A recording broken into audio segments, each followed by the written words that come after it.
The gatekeepers at Pinnacle Precision almost refused her entry. Her weathered canvas jacket and antique rifle looked desperately out of place against the facility's sleek chrome and glass. "Premium sections aren't for strays," the attendant remarked, eyes dismissively scanning her worn appearance. A pampered youth nearby snickered. "Did they start hiring janitors to shoot now?" Emma said nothing. She simply produced her authorized access card and walked forward through their ridicule, through their contempt, until 10 flawless shots silenced every last one of them. Pinnacle Precision Range stood as a monument to affluence and accuracy. Its titanium and obsidian exterior gleamed under the Arizona sun like a polished shell casing. Inside, the atmosphere crackled with gunpowder and prestige. Each station displayed the achievements of the extraordinarily wealthy decorated military commanders and championship marksmen. The ebony stone flooring mirrored ceiling spotlights, while electronic displays showcased names that carried influence: children of governors, gold medalists, Silicon Valley tycoons. Membership wasn't simply a fee. It was a birthright, costing more than most families' annual housing expenses. Crystal-framed photographs of international champions adorned the walls, their gazes as calculated as their aim. Outside, a crimson barrier separated the privileged from the ordinary. And today, Emma Sullivan stood beyond that boundary. Her faded canvas jacket and scuffed boots seemed blasphemous against the tailored tactical attire flowing past. At 24, Emma emanated a quiet intensity. Her natural beauty remained unembellished. Her chestnut hair gathered into a loose ponytail that caught amber highlights in the sunlight. Her green-gold eyes, penetrating and steady, held a depth that commanded attention. She carried an aged Winchester rifle, its wooden stock smoothed by generations draped across her shoulder like an heirloom. Her father, Major William Sullivan, had been a legendary marksman, a ghost who'd resolved conflicts with singular precision. He'd trained her on wilderness ranges, teaching her to synchronize her heartbeat with each trigger pull. Following his passing, Emma had sworn to honor his teachings, but the onlookers perceived only an insignificant figure with a second-hand appearance, her presence an affront to their exclusivity. The receptionist, a man called Alex with an immaculate haircut and contempt in his smile, blocked Emma's path at the entrance. "This facility isn't for casual visitors," he stated, his tone dripping with disdain, deliberately loud enough to draw attention. "Premium stations are for members, not whatever category you represent." He gestured toward her rifle, his gaze trailing over her worn jacket. A youth in designer athletic wear, Jackson Reed, heir to a private equity empire, leaned against a column smirking. "Are they letting in custodial staff now?" he called out, provoking laughter from his entourage. Emma's fingers touched her access card, a weathered credential from her father's former commanding officer earned through sacrifice and devotion. She presented it, her voice unwavering. "I'm an invited guest." Alex's smirk faltered as the scanner flashed green, but he moved aside, muttering, "Must be some error." The crowd separated their mockery, forming a corridor as Emma proceeded inside. As she traversed the foyer, the facility's live broadcast transformed into a digital pillory. Smartphones illuminated as members posted in real time their captions. A public execution. "Budget shooter." One read, focusing on her worn boots. "She's a joke," another commented, shared by a congressman's daughter. Olivia Taylor stood with her voice projected enough for the live stream to capture. "Look at her thinking she belongs with us," she taunted, pointing at Emma's jacket. "This is Pinnacle, not a thrift market." The audience erupted in their laughter, a weapon comments flooding. "Remove her, fraud," a teenage boy shouted. "Probably found that pass in the garbage." Emma's hands remained steady, her eyes fixed forward, but her sister's face on the live stream, pale and wounded, revealed the impact of each word. The viewers' indignation surged, their fury at this orchestrated cruelty burning like wildfire. The range's interior resembled a cathedral of competition, its stations extending 40 yards beneath a vaulted ceiling. Digital monitors tracked every round, and the subtle hum of air circulation mingled with the sharp crack of gunfire. Members reclined in plush chairs, sipping premium beverages, their firearms gleaming with custom engravings. Emma's jacket attracted stares like a blemish on a portrait. A trust fund recipient, Liam Walsh, sprawled in a seat, his $15,000 rifle positioned beside him. "Even maintenance staff gets credentials now," he jeered, his voice carrying across the lounge. His circle of prep school graduates laughed, their gazes slicing through Emma's denim. "Maybe she'll dust the targets," one quipped, tossing an empty cartridge toward her feet. Emma stepped over it, her expression composed her silence, a barrier against their venom. A range instructor, Dr. Sarah Bennett, emerged from the coaching staff, her tailored uniform contrasting sharply with Emma's faded attire. "This is highly unusual," she commented, her voice laden with false sympathy, loud enough for the lounge to hear. "Pinnacle exists for trained professionals, not charity cases with museum pieces." She motioned toward Emma's rifle, her diamond watch catching the light. "Your presence here undermines our standards. Perhaps a community facility would be more appropriate." The crowd murmured agreement, some applauding their elitism, a fortress surrounding Emma. "Leave now and we'll overlook this embarrassment." Bennett added her words a calculated insult. Emma's ponytail swayed as she adjusted her rifle, her eyes briefly revealing buried determination, but her expression remained serene. Her sister's hands tensed on the live stream, the instructor's condescension a violation of Emma's rightful presence. The audience's anger intensified, their outrage at this authority-driven attack burning through the premium section. Olivia Taylor, a marksman with $8,000 custom optics and a sportswear endorsement, adjusted her scope, her perfectly styled blonde hair cascading. She glanced at Emma, her lip curling. "This is a training facility, not some low-budget war reenactment," she remarked, her voice sharp enough to slice paper amplified by the live stream microphone above. The facility's social media feed buzzed, comments pouring in. "Who's this nobody? Get her out." The lead instructor, Commander James Blackwood, a hardened ex-Navy captain with an impressive service record, stood nearby, his irritation evident. "Are you certain you can tell which direction to point that antique?" he barked, his tone saturated with contempt. Emma met his gaze, her eyes unwavering. "I'll manage," she said softly, her words a quiet promise. The crowd snickered, their devices poised to document her failure. The range's star pupil, Nathan Hayes, was a 26-year-old with raven hair, defined features and eyes that could enchant or intimidate. His black tactical gear was custom-fitted, and his specialized rifle, a $70,000 masterpiece, gleamed menacingly. He had just completed a round 9.99897, his scores flashing on the digital board to thunderous approval. He turned, noticing Emma, and his smile became predatory. "If you outscore me, I'll walk out immediately," he declared, his voice smooth yet mocking, loud enough for the live stream. "But when I win, you disappear, custodian." The crowd erupted, their laughter a tsunami. Nathan leaned closer, his breath warm. "No pressure, darling." Emma didn't flinch. She nodded once, her silence more powerful than their jeers. The livestream audience seethed their support for Emma, urging her to shatter their arrogance. The mockery intensified as Emma prepared at Station 7. Jackson Reed sauntered over, his premium attire broadcasting. "Wealth, that rifle belongs in a museum," he sneered, his voice carrying to the livestream. "It'll probably disintegrate before you fire." He flicked a plastic stirrer at her feet, grinning. "Pick it up, cleaning lady." The crowd laughed, their phones recording captions forming pinnacle trash. Olivia adjusted her optics, her voice cutting. "You're embarrassing yourself, honey. Leave before you injure yourself." Commander Blackwood approached, his clipboard raised like a gavel. "This is an elite establishment," he stated, his tone patronizing. "We don't accommodate amateurs with relics." Emma's hands moved with quiet precision, loading her rifle, her face a mask of composure. Her sister's expression, watching the live stream from a recovery room, crumpled with each insult, a wound to her siblings' dignity. The range's social media feed became a battleground, posts accumulating. "Hey, junkyard shooter," one read with a close-up of Emma's worn denim. "She's an imposter," another commented, shared by a politician's granddaughter. In the lounge, Liam Walsh stood, his voice booming. "Why is she even here? This is our domain, not a charity event."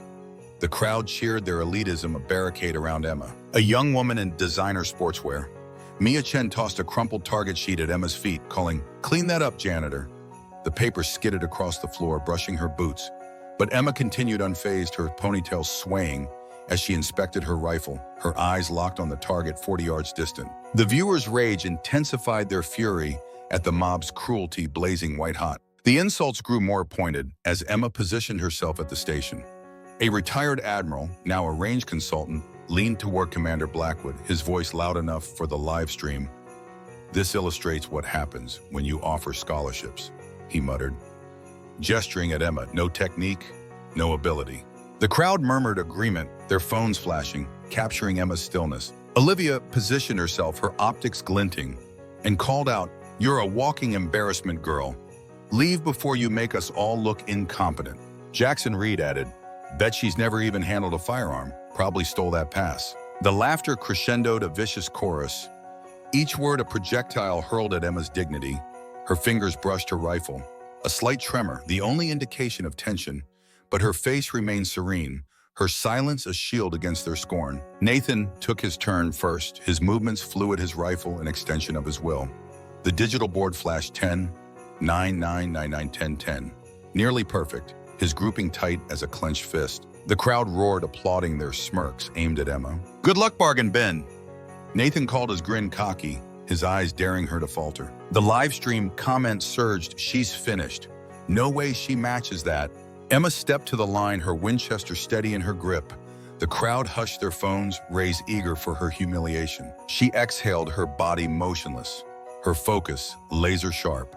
40 yards out, a minuscule red dot centered among countless rings. The audience held their breath, their anger at her treatment pulsing through their veins. Shot 110. The board chimed a soft ping that sliced the silence. Whispers rippled. "Lucky shot," Liam scoffed, crossing his arms. Emma didn't blink. Shot 210. The ping came again, sharper now. Olivia's optics slipped, her smirk fading. Shot 310. The range's congratulatory melody played a rare chime for 3 consecutive perfect shots. The crowd froze, their laughter dying. "Beginner's luck," Jackson muttered, but his voice cracked. Emma's face remained calm, her eyes locked on the target. The livestream audience leaned closer, their hearts racing, sensing a revelation unfolding. Shot 410. The melody played again, louder. Insistent Commander Blackwood's clipboard trembled in his hands. Shot 510. A headset clattered to the floor, dropped by a stunned competitor. Shot 610. The range became a cemetery. Every eye on Emma, her worn jacket a beacon under the lights. Nathan's grin vanished, his jaw tightened, his eyes narrowing. The live stream exploded. "Who is she? This is unbelievable." Emma's ponytail swayed as she adjusted her grip, her movements precise, almost reverential. The audience's animosity transformed into wonder, their belief in her growing with each shot. Shot 710. The melody became an anthem, echoing off the metallic walls. Liam's face paled, his confidence crumbling. Shot 810. Olivia removed her optics, her hands trembling. Shot 910. The crowd stood silent, their phones lowered their mockery, a distant memory. Shot 10 perfect centered, overlapping the first bullet, not a fraction off. The board flashed a new record, 100. The melody played one final time, triumphant, as the system announced, "Facility record established." Emma lowered her rifle, her breath steady, her eyes sweeping the room. The audience erupted, their hearts soaring, her triumph a blaze that incinerated their contempt. She turned, composed, unwavering, and spoke, her voice soft but penetrating. "My father taught me marksmanship when I was 7. She said, her words cutting through the silence like a blade. "He was the premier marksman in his division while you were still mastering your ABCs." The crowd parted, their heads bowed their earlier cruelty, a burden they couldn't discard. Commander Blackwood, the ex-Navy captain, rose from his chair, his eyes shining with respect. He began to applaud, slow and deliberate, the sound reverberating in the stillness. One by one, others joined the applause, swelling a tide of recognition. Nathan stood, immobilized, his mouth twitching, his heart stumbling as he glimpsed her smile. Just a flicker, but enough to unravel him. I behaved abominably," he said, his voice breaking loud enough for the live stream to catch. "You're not merely better, you're incomparable." The crowd's silence was heavy, their earlier taunts now a collective shame. Nathan's eyes, once sharp with arrogance, softened following Emma's calm dignity, her worn jacket now a symbol of honor. The live stream comments shifted. "He's mesmerized. She's royalty." Commander Blackwood nodded, his voice resonating. "Mr. Hayes, your scores are no longer the benchmark. Step aside." Nathan's shoulders slumped, but his gaze lingered on Emma, her smile a quiet radiance that kindled something new within him. The audience cheered, their hearts soaring, as Nathan's descent and Emma's ascent intertwined, her triumph a blade that severed his pride. Nathan's complexion flushed his near-perfect scores now, a public humiliation. He'd ridiculed her, challenged her, and failed before everyone. The live stream captured his ashen shock, comments flooding. "She demolished him. Emma, a legend." He stepped forward, his voice low, almost reverent. "I was mistaken," he said, his eyes searching hers. "You're extraordinary." Emma nodded, her smile faint but genuine. a spark that caught him unexpectedly. The crowd observed their silence, a canvas for her victory. Commander Blackwood approached, his voice gruff but proud. "That was the most impressive marksmanship I've witnessed in 3 decades, he said. "Your father's tradition lives through you." Emma's eyes softened. Her promise kept her purpose fulfilled. The facility's director, Admiral Benjamin Grant, stepped forward, his silver hair catching the spotlights, his voice resonating across the stations. "Emma Sullivan has redefined excellence." He declared, his words broadcast to the live stream. Her perfect 100 is now the standard for Pinnacle. He turned to the staff, his gaze severe. "Those who belittled her." Alex Dr. Bennett faced disciplinary review. "Standards here concern skill, not status." The crowd gasped, the guilty retreating, their arrogance dissolving. Grant raised a hand, revealing a digital plaque on the screen. "Emma Sullivan, record holder." Emma stood tall, her smile a subtle glow catching Nathan's eye again, his pulse quickening at her poise. The live stream audience roared their applause, echoing online hashtag Emma Sullivan trending as a symbol of authenticity. The audience's hearts swelled. Emma's victory, an indelible mark on the facility's heritage. The range's hierarchy collapsed in that moment. Jackson Reed slunk to the lounge, his designer sportswear, no protection against the whispers. She owned him. Olivia packed her equipment, her endorsement suddenly tenuous, her arrogance a memory. Liam's boasts evaporated, his rifle untouched, his circle, avoiding his gaze. The live stream trended globally. Hashtag Emma Sullivan, flooding social media, her 10 shots becoming legendary. The admiral who'd criticized her background stood, his face crimson, and stammered an apology, his words drowned by applause. Mia Chen, who'd thrown the target sheet, departed silently, her designer attire no armor against the shame. The range's elite were humbled, their exclusivity shattered by a woman with a vintage rifle. Nathan lingered, his cockiness replaced by curiosity, then admiration. He approached Emma later as the crowd thinned, his voice gentle. "May we talk? I owe you a proper apology." Emma's smile broadened, her green-gold eyes meeting his, and she nodded, a new chapter beginning as the applause subsided. Nathan approached Emma, his customary confidence vanished, replaced by genuine respect. "I don't merit your attention," he said, his voice subdued, his eyes fixed on her smile, that subtle, radiant curve that had transformed him. "But I'd be foolish not to try. You're not simply a marksman, you're an inspiration." The crowd observed their silence, a backdrop for his vulnerability. The live stream recording each word, he's captivated. Emma's eyes met his, her smile deepening, a spark that illuminated his world. "Coffee would be a start," she said, her voice gentle yet warm, a connection forming between them. The facility's staff paused, their respect for Emma. Now absolute, her record, a new guiding star. Nathan's heart raced, her smile the moment he'd fallen, the beginning of something unstoppable. The audience's hearts soared, their satisfaction complete, as Emma's triumph kindled connection. Her victory a legend sealed in 10 flawless shots. The staff updated the leaderboard. Emma's name now engraved at the summit, a permanent rebuke to their contempt. The crowd, once a bastion of derision, now stood in awe. Their phones lowered, their earlier cruelty a bitter memory. A young competitor, previously silent, stepped forward, her voice trembling. "I was wrong to ridicule," she admitted, her eyes on Emma. "You represent what this facility should embody." Others nodded their applause, growing a wave of respect that submerged their former insults. Emma's smile, gentle yet striking, caught Nathan's gaze again, his heart leaping as he recognized her quiet strength. The live stream captured the transformation, comments flooding. "She changed everything." Mad at Emma inspires. Even the admiral who'd criticized her background applauded, his face flushed with remorse, his earlier remarks now meaningless. Emma stood composed, her worn jacket a symbol of triumph, her success reshaping the facility's essence. The audience's hearts thundered, their anger transformed into pride. Emma's skill a beacon for all who'd been overlooked. The live stream audience celebrated her name, their anger transformed into triumph, her victory a signal for the marginalized. 6 weeks later, Emma and Nathan were dating, their connection forged in the crucible of that day. Nathan, once a paragon of privilege, learned to perceive the world through Emma's perspective. Excellence, earned not purchased. 4 months later, he proposed the ring, elegant but understated like her. They married in an intimate ceremony, the facility's plaque now reading Emma Sullivan, record holder 100. Pinnacle precision was no longer exclusively for the elite. It belonged to her, transformed by a woman in worn denim who'd silenced them all with 10 perfect shots. Emma Sullivan didn't require their validation. She was the bullet that found its mark.